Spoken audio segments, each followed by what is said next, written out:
네, 오늘은 에스더 6장 4절부터 9절까지 말씀으로 하나님의 섭리의 특징 두 번째 시간을 갖도록 하겠습니다.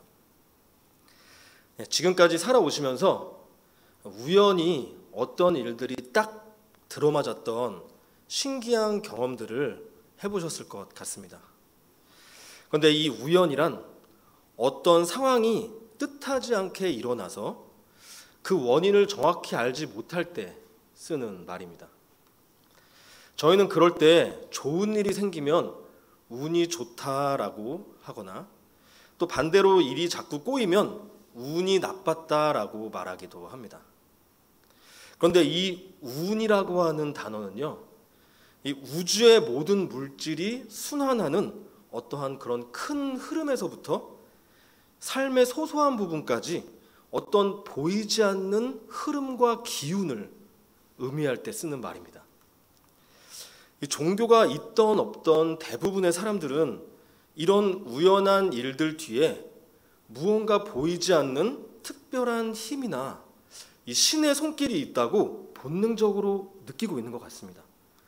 왜냐하면 이 운이라는 표현은 무신론자들도 자주 쓰는 표현이기 때문입니다. 그래서 신을 믿지 않는다는 사람들도 새해가 되면 운세를 찾아보기도 하고 또 중요한 일을 앞두고는 어디 신통하다고 하는 절이라도 찾아가서 복을 빌기도 합니다. 결국 이 우연과 운이라고 하는 것은요, 운세, 그리고 점술, 미신, 더 나아가서 종교에까지 이어집니다. 그런데 놀랍게도 이 성경은 바로 이 우연을 하나님께서 일하시는 중요한 통로로 표현을 합니다. 저희가 보기엔 그저 우연처럼 보이는 일들을 통해서 이 세상을 다스리시고 놀라운 계획을 이루어 가신다는 것입니다. 그렇기 때문에 저희는 삶의 이 우연한 일들을요, 그냥 운이 좋았던 거지 하고 넘겨버린다던가, 반대로 어떻게 하면 이 운세를 좋게 만들 수 있을까 하고 미신처럼 집착해서는 안 되는 것입니다. 그러면 하나님의 섭리를 오해할 수 있습니다. 그래서 하나님은 구약에서 점치는 자들을 돌로 쳐 죽이고 점을 보는 백성들을 하나님 나라에서 끊어내라고 그렇게 단호하게 말씀을 하셨던 것입니다. 이 우연이라는 게 되게 하나님의 일과 밀접하게 관련이 있기 때문이에요. 그냥 뭐 미신이라서가 전보기 때문에 그냥 죽이라고 하신 게 아닙니다. 그래서 오늘 저희는 성경을 통해서 하나님이 왜 이런 우연이라는 방법을 사용하시는지, 그리고 저희는 그것을 어떻게 믿음의 눈으로 바라봐야 하는지 그것을 함께 배워보려고 합니다.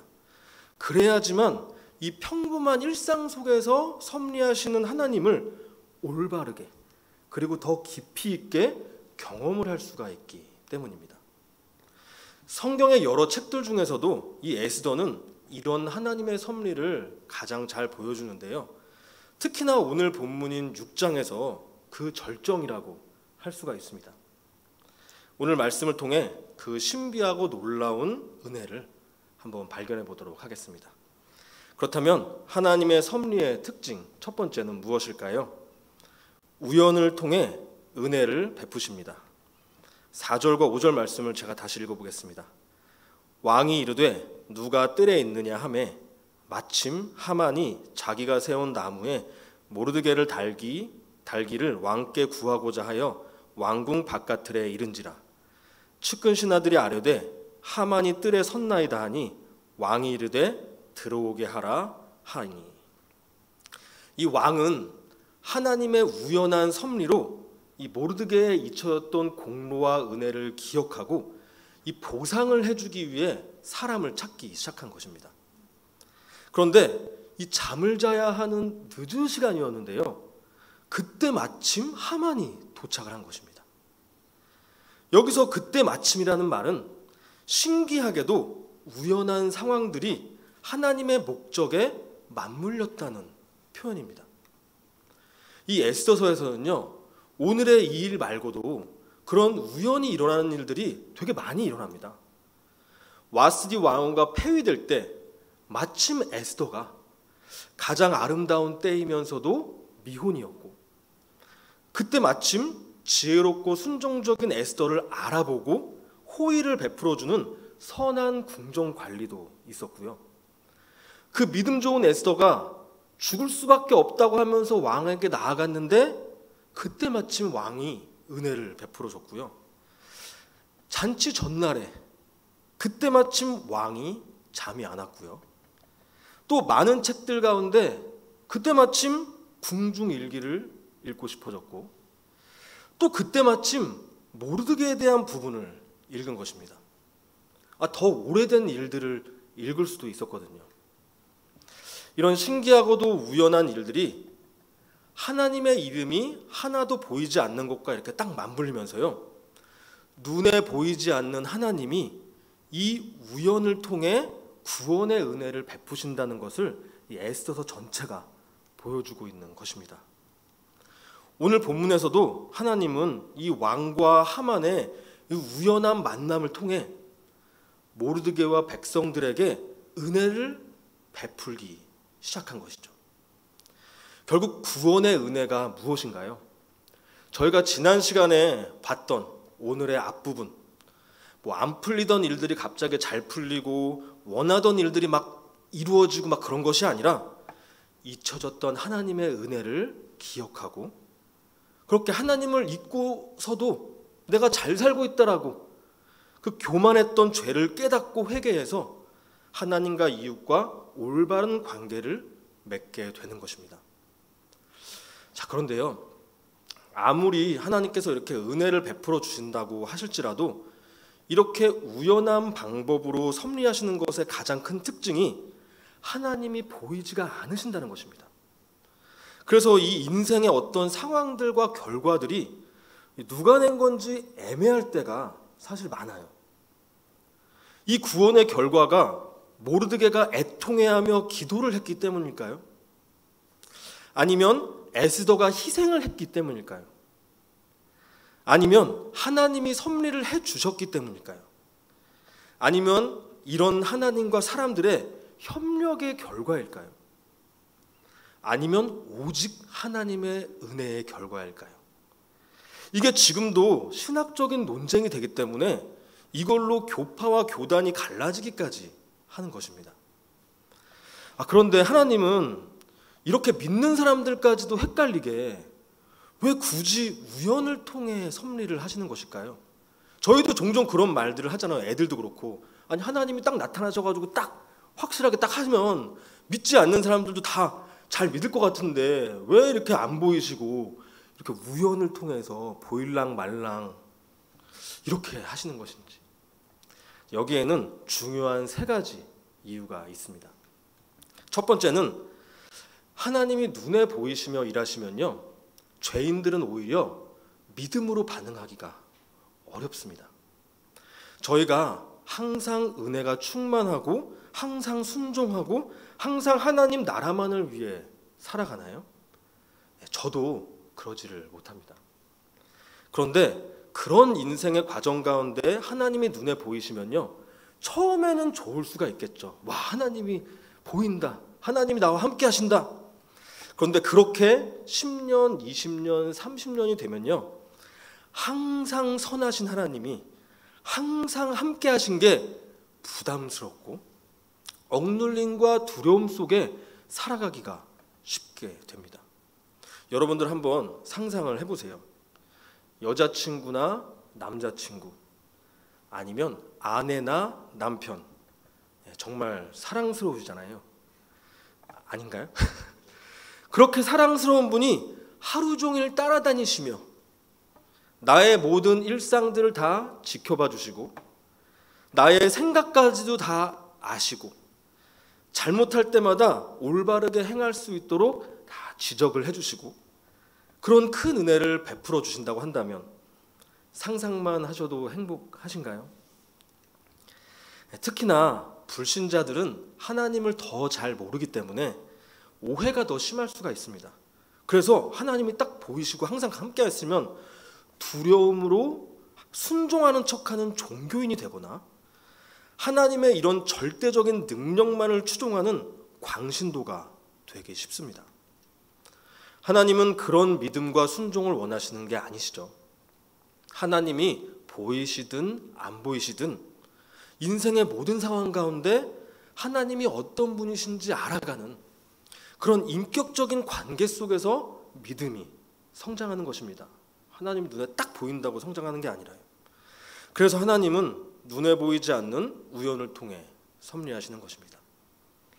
하나님이 우연한 방식으로 일하시는 두 번째 이유는요, 저희의 자유의지를 존중하시기 위해서입니다. 하나님께서 저희가 하는 일마다 나타나셔가지고 야 그게 아니고 이거야 라고 옳은 길로 인도를 해주신다면 눈에 보이는 당장의 결과는 선해 보일 수도 있겠죠. 하지만 저희는 진정으로 자유로운 존재가 아니라 하나님의 뜻대로 어거지로 움직이는 로봇과 같은 존재가 되기 쉽습니다. 하나님은 저희가 자유의지를 통해 생각하고 결정하고 행동을 하면요, 우연히 일어나는 것 같은 선한 결과들과 또 악한 결과들을 모두 합력해서 필연적인 구원의 목적을 이루어 가시는 것입니다. 결국 이 우연이라고 하는 신비한 섭리를 통해서요, 우연과 필연이 충돌하지 않고요, 저희의 자유의지와 하나님의 주권적인 섭리가 충돌하지 않는 신기한 접점이 생기는 것입니다. 하나님이 우연을 통해 섭리하시는 마지막 이유는요, 이 누가 했는지 모르는 이 우연한 결과로 인해서 저희가 내 노력과 공로와 의를 주장하지 못하게 된다는 것입니다. 이 우연이라는 것이 없다면요, 인생의 모든 것이 내 노력, 나의 능력, 내가 어떤 집안에서 태어났는지, 내가 어디 출신인지에 따라서 정해진다고 확고하게 믿으며 살 것입니다. 그거를 믿고 살 거예요. 구원마저도 우리의 노력이 필요하다고 주장을 하게 됩니다. 그런데 이 우연한 상황이나 만남, 또 우연한 성공이나 우연한 실패까지도 이 인생에 예측하지 못하는 스펙타클한 변수가 생기는 것입니다. 바로 그때 하나님께서 개입하실 틈이 만들어지는 것입니다. 아무리 생각해도 이건 내가 한 일이 아니야. 이건 대통령이 와서 도와준다고 해서 될 수 있는 일이 아니야. 어떻게 그 타이밍에 현대의학도 고칠 수 없는 그 병이 나을 수가 있는 거지? 라는 순간이 인생에 찾아올 수 있는 그런 틈이 만들어지는 것입니다. 그런데 이런 우연 가운데 하나님이 보이지가 않으시니까요, 하나님을 진정으로 믿는 사람들만이 이게 하나님이 하신 거구나를, 하나님이 주신 은혜이구나를 믿으며 감사할 수가 있는 것입니다. 구원 역시도 시작부터 끝까지 하나님이 다 하시는 것입니다. 저희는 거기에 협력을 할 수 있는 아무런 능력이 없습니다.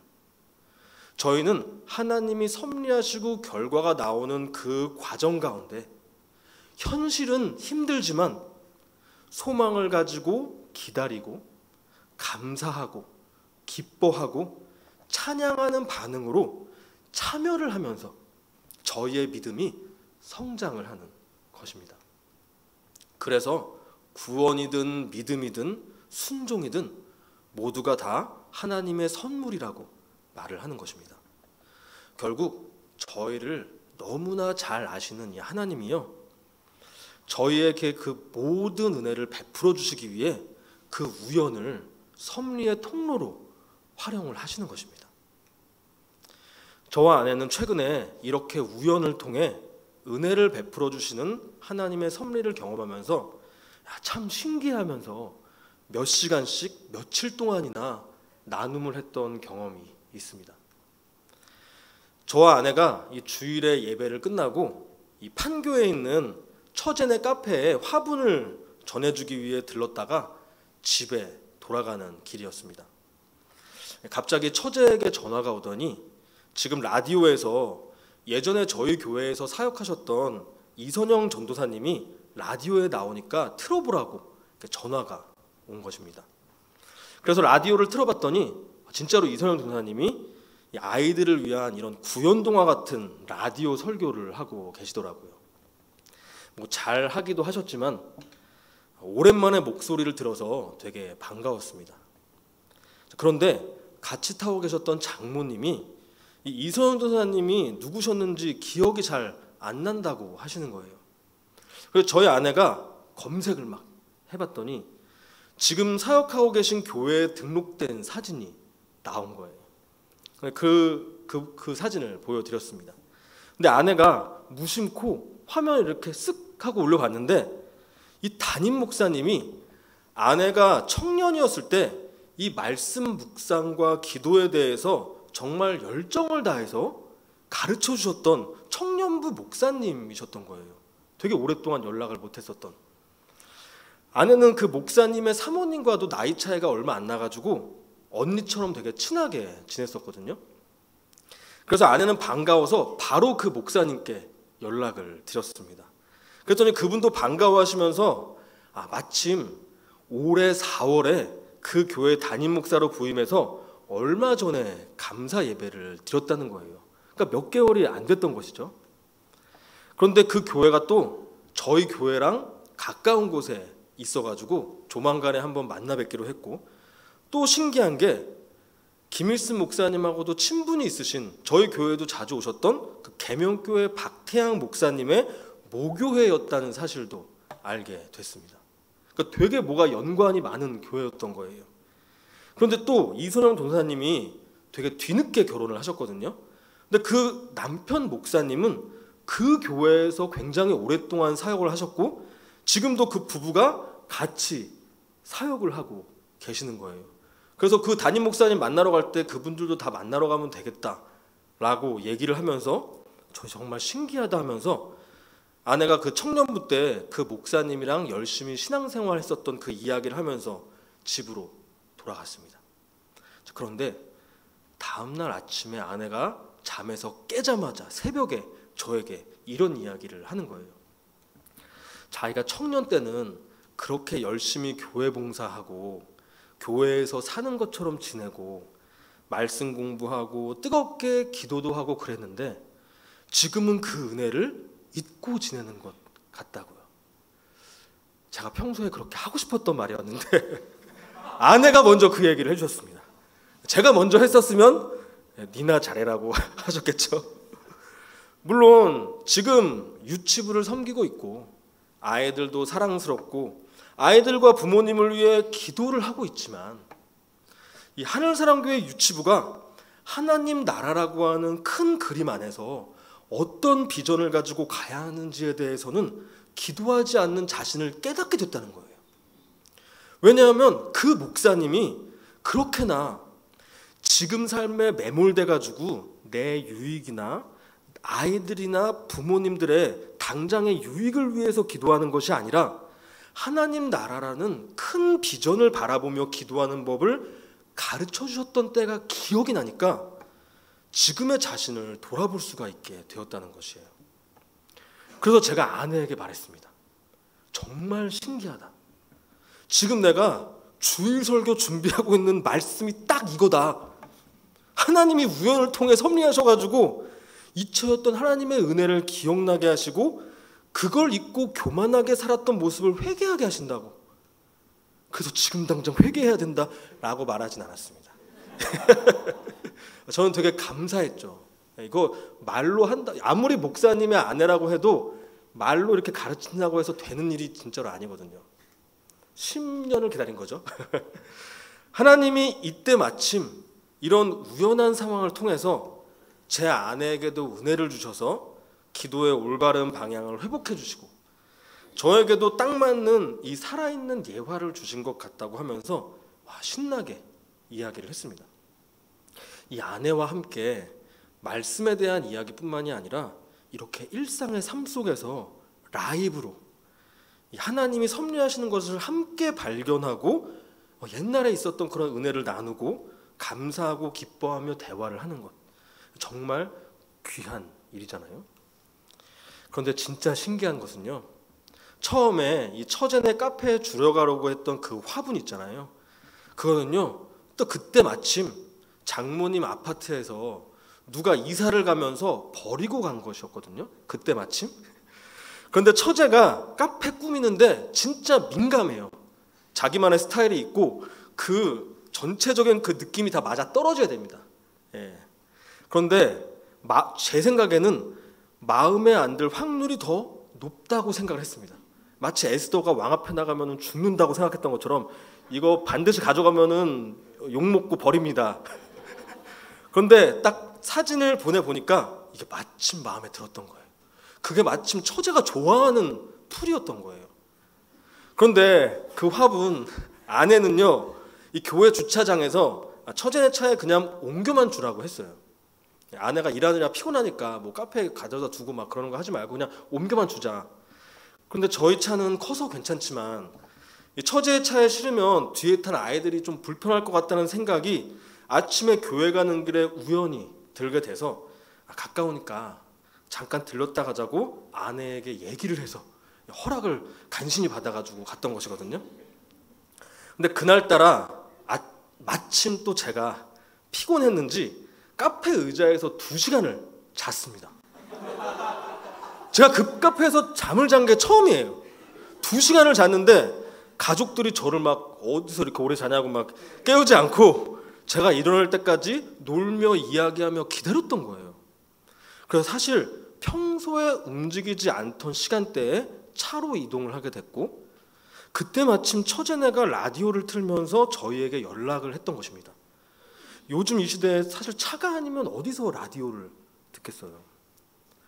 어떻게 보면 그냥 우연 몇 개가 겹쳤던 신기했던 날일 수도 있고 시간이 좀 지나면 그런 날이 있었지 하고 잊혀졌을 수도 있는 평범한 날이었을 수도 있습니다. 그런데 하나님이 그렇게 아내에게 잊혀졌던 은혜를 기억나게 해주셨다는 것을 발견하고 또 오늘 말씀하고도 딱 연결이 되니까 그 모든 우연한 상황들과 말씀 가운데서 살아계시고 저희 삶에 세세하게 섭리하시는 이 하나님의 은혜의 손길이 느껴졌던 것입니다. 아마 여러분들도 이런 일들이 많이 있으실 거예요. 여러분, 저희는 성향상 우연하고 신기한 일들을 통해 안 풀리던 일들이 풀리고 막혔던 돈줄이 좀 풀리고 원하던 성적, 학교, 직장, 성공 같은 게 있을 때에나 하나님이 섭리하셨다고 말하고 또 그걸 가지고 자랑하기가 쉽습니다. 그리고 내가 힘들고 고통스러울 때는 하나님이 눈에 보이지 않고 당장 이 문제를 해결해 주시지 않으시니까 그때는 하나님이 우리를 창조해 주셨지만 섭리는 안 해주신다 라고 말하거나 그게 더 심해지면 신은 죽었다 라고 말을 하거나 나만 사랑하지 않는 것 같다 라고 말하기도 하는 것입니다. 하지만 이렇게 하나님이 보이지 않으시는 우연을 통해 섭리하시는 이유는요, 다 저희를 위해서입니다. 우연을 통해 하나님이 보이지 않아도 믿는 참 믿음을 주시고 저희의 자유의지를 존중하시며 구원의 모든 공로가 하나님께 있음을 가르쳐 주실 때 저희는 인생의 모든 일들을 은혜로 받고 감사할 수가 있는 것입니다. 그렇게 우연을 통해 은혜를 베풀어 주시는 하나님을 매일 경험하시고 사랑하는 사람들과 그 감사와 기쁨을 나누시며 이 땅을 풍성하게 살아가시는 저와 여러분들이 되시기를 바랍니다. 두 번째로 하나님의 섭리의 특징은 무엇인가요? 우연을 통해 교만을 드러내십니다. 사실 지금 보면요, 하만이나 왕이나 우연을 통해 개입하시는 하나님의 동일한 섭리 안에 서 있습니다. 그런데 지금 두 사람의 선택과 인생의 방향이 반대 방향으로 갈라지고 있습니다. 6절입니다. 하만이 들어오거늘 왕이 묻되 왕이 존귀하게 하기를 원하는 사람에게 어떻게 하여야 하겠느냐? 하만이 심중에 이르되 왕이 존귀하게 하기를 원하는 자는 나 외에 누구리요? 하고 왕은요, 지금 자신의 실수와 그 수치를 해결하기 위해 어떠한 대가도 치르려고 하면서 이전에 교만했던 모습에서 돌이키려고 하고 있습니다. 그래서 하만이 누군가를 존귀하게 하려면 거의 왕처럼 높이라는 이런 황당한 방법을 제안했는데요. 그대로 행하라고 말을 합니다. 어떤 대가도 치르겠다는 거예요. 그런데 하만은요, 이 똑같은 상황 속에서 왕이 나 말고 누구를 높이겠느냐? 라면서 영혼의 중심 속에 있던 그 교만이 마음속에 생각으로 떠오르게 됐고, 이게 말과 행동으로도 튀어나오게 됩니다. 7절부터 9절입니다. 왕께 아뢰되 왕께서 사람을 존귀하게 하시려면 왕께서 입으시는 왕복과 왕께서 타시는 말과 머리에 쓰시는 왕관을 가져다가 그 왕복과 말을 왕의 신하 중 가장 존귀한 자의 손에 맡겨서 왕이 존귀하게 하시기를 원하는 사람에게 옷을 입히고, 직접 입히라는 거예요. 말을 태워서 성중 거리로 다니며 그 앞에서 반포하여 이르기를 왕이 존귀하게 하기를 원하는 사람에게는 이같이 할 것이라 하게 하소서 하니라. 왕복을 입고 왕관을 쓰고 왕의 말을 타고 왕의 성을 순회하는 모습, 이 왕이라는 단어가 계속 반복되고 있죠. 이건 사실 자기가 왕 노릇하고 싶다는 것입니다. 왕 다음으로 가장 높은 자리에서 누릴 거 다 누리고 있고, 또 돈으로 왕을 자기 마음대로 주무르고 있는데도 불구하고 만족과 감사가 없는 것입니다. 이게 교만의 실체입니다. 이렇게 죄인의 영혼 깊은 중심에 있는 이 교만은요, 아무리 숨기고 아닌 척하고 겸손한 척해도 하나님의 섭리로 인한 어떤 우연한 상황이 딱 닥치면요, 생각과 말과 행동과 분노와 우울과 짜증, 그리고 이 미세한 표정만으로도 그 교만이라고 하는 그 보이지 않는 영적인 본질이 왕노릇하려는 모습으로 튀어나오게 되어 있습니다. 그 하나님이 하시는 거예요. 사실 1장에서 아하수에로 왕도요, 생각지도 못한 상황에서 정말 많은 사람들이 보는 앞에서 거절과 큰 수치를 당했는데요, 그때는 지금 하만처럼 하만과 같이 자신의 교만함을 보지 못하고요, 왕노릇의 끝판이라고 할 수 있는 이 교만의 종합 세트가 다 드러났습니다. 그런데 에스더 1장에서요, 하나님도 안 나오시고 모르드게와 에스더도 안 나오니까 하나님의 섭리도 없고 은혜도 없던 것이 아닙니다.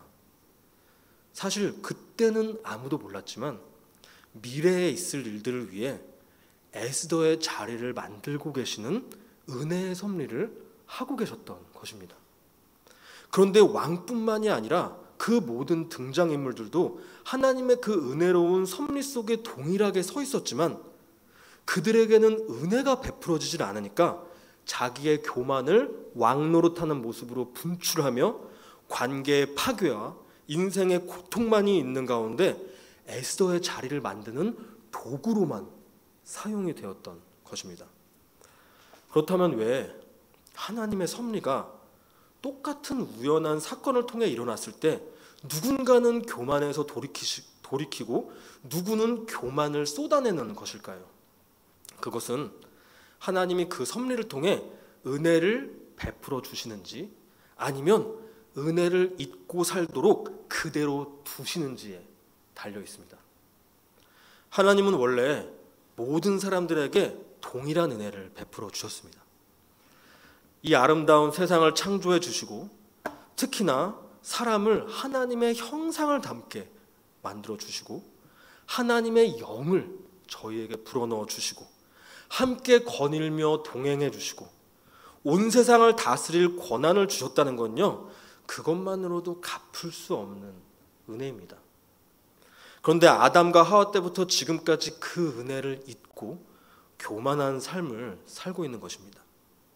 하나님은 그 은혜를 거부한 모든 사람들이 영원한 심판에 이르도록 그냥 두셔도 됐지만 더 큰 구원의 목적을 위해 선택된 자들에게는 거부할 수 없는 은혜를 때에 따라 베풀어 주시는 거고요, 선택되지 않은 자들은 그냥 두시는 것입니다. 이 교만한 자들은 그냥 두면요, 영원한 심판의 길로 자신이 걸어가는 삶을 살게 되는 것입니다. 이 아하수에로 왕도 보면요, 처음에는 은혜가 없었지만 하나님 백성들이 구원을 얻고 하만이 심판을 받는 데 있어서 이 권세자로서 이제 올바른 역할을 할 때가 됐습니다. 그래서 이때에는 거부할 수 없는 은혜를 베풀어 주신 것입니다. 만약에 이 은혜가 없는 상태에서 그 일기를 읽었다면요, 잊혀졌던 은혜를 기억하고 보상을 하는 게 아니라 이 모르드게를 쥐도새도 모르게 죽였을 수도 있습니다. 아, 이거 자기 보상 안 해줬다고 이 모르드게가 걔네들처럼 반란 일으키는 거 아니야? 항상 두려우니까. 사람들에게 소문이라도 냈으면 어쩔 뻔했어 라고 하면서 강팍한 마음을 품는 것입니다. 마찬가지로 지금 하만도 왕과 동일한 섭리의 순간에 서 있는데요, 그럼에도 불구하고 은혜가 베풀어지지 않고 있는 것입니다. 왜냐하면 이 하만은요, 하나님이 반드시 심판하시겠다고 약속하신 아말렉의 족속이었고요, 마귀의 모형이기 때문입니다. 그래서 이 하만과 그를 따르는 민족들을 통해서는요, 은혜가 없으면 교만할 뿐이고 그 교만이 끝없을 것 같아 보이지만 하나님의 우연한 섭리들이 모여서 그 교만의 끝은 더 이상 회개의 기회가 없는 영원한 심판뿐이라는 것을 모형으로 보여주고 계신 것입니다. 그런데 하나님의 이런 우연한 섭리 가운데 은혜가 없어서 이렇게 교만이 드러나는 것은요, 꼭 마귀나 불신자뿐만이 아닙니다. 저희도 항상 은혜가 충만하길 바라고 기도하지만 꼭 그런 것이 아니죠. 하나님의 주권에 따라서 베풀어지기도 하고 그냥 두시기도 하시는 것입니다. 빠지지 않고 내가 열심을 내서 말씀을 묵상하고 기도하고 예배를 드린다고 해서 항상 은혜가 가득하지가 않은 것입니다. 그럴 때가 있잖아요. 말씀을 읽어도 은혜가 안 돼요. 그리고 그런 가운데 어떤 우연히 벌어지는 것 같은 좋은 상황들이나 나쁜 상황들 속에서 그 교만이 확 드러날 때가 있는 것입니다. 좋아 보이는 상황이든 나빠 보이는 상황이든 자랑을 하거나 불평을 하거나. 저야 그런 일들이 워낙 많아가지고요, 하고 싶은 예화들이 막 쌓여 있습니다. 사실 여기에 그 예화들을 통해서 성도님들이 도움을 받으면 좋겠다는 마음이 가득해요. 오늘도 말씀과 딱 맞는 나누고 싶은 이야기가 많지만 시간 관계상 성도님들의 삶에 이 우연한 섭리가 어떤 방식으로 나타나는지를 몇 가지만 보도록 하겠습니다. 저희 교회는 이 절기 헌금을 모두 외부로 흘려보냅니다. 저희가 계획하지 않았는데도요, 막 헌금하라고 막 설교하지 않아도요, 우연하게 교회 규모보다 성도님들이 헌금을 많이 하십니다. 다른 교회는 그렇게 하고 싶어도 못하거든요. 이런 교회가 있는 것도 이렇게 우연한 만남을 통해 하나님이 섭리하신 결과이죠.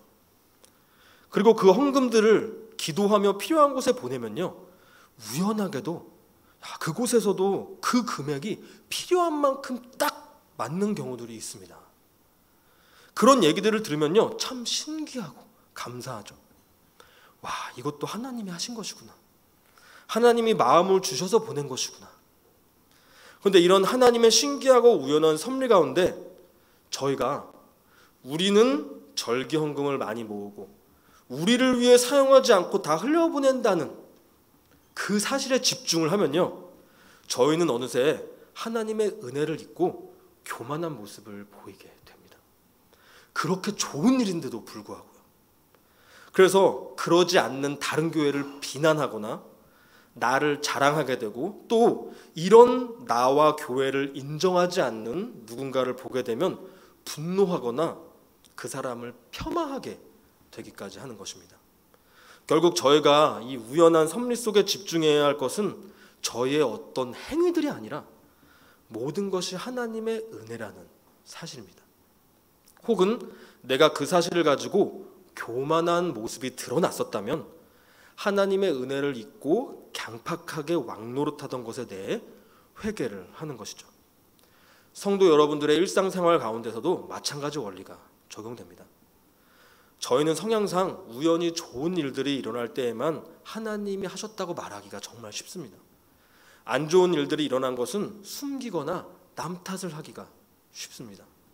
그런 작은 습관들이 모여서 어느 순간 나를 세속적인 신앙인으로 만들고 안 좋아 보이는 일들은 숨겨지게 만들고 더 나아가서 하나님이 나에게는 이렇게 나를 힘들게 섭리하실 일이 없다고 하나님을 오해하게 만드는 것입니다. 그리고 그런 오해 가운데 삶의 어려운 상황이 내 힘으로 버티기 힘들 정도로 오래 지속되다 보면요, 하나님이 왜 나에게 이렇게 함께하지 않으시냐, 왜 나를 이렇게 벌어두시냐고 하나님께 분노하는 지경까지도 가게 되는 것이죠. 이런 분들은 이런 신앙생활을 수십 년간 해오셨기 때문에요, 이런 복음의 말씀도 막 튕겨내고요, 목사든 장로님이든 권사님이든 누가 이렇게 올바른 말을 해줘도 받아들이지를 못합니다. 그게 자신과 하나님과의 수십 년간의 관계이기 때문에 자신의 인생과 신앙 전체를 부정해야 되거든요. 그리고 그런 모습을 보고 자라는 자녀들도 하나님의 섭리를 오해하게 만드는 이 신앙의 악순환이 반복이 되게 되는 것입니다. 저도 이런 신기하고 좋아 보이는 일들 많이 경험을 했습니다. 그런데 저는 일부러 말하기 부끄럽거나 힘든 일들을 주로 말씀드립니다. 제가 막 저의 치부를 아무렇지도 않게 드러내는 걸 막 즐거워하는 변태라서가 아닙니다.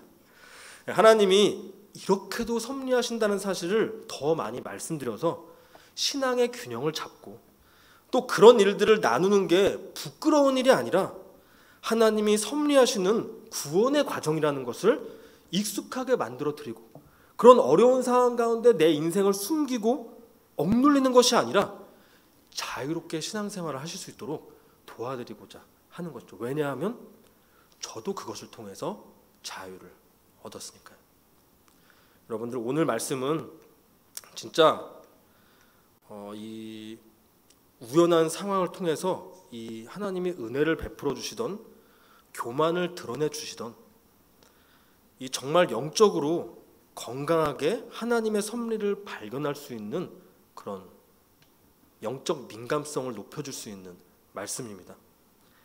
저희의 구원을 위해 일상의 삶 가운데 이 우연의 틈을 통해 섭리하시는 하나님께 항상 감사하며 그 섭리를 발견하시며 살아가시는 저와 여러분들이 되시기를 바랍니다.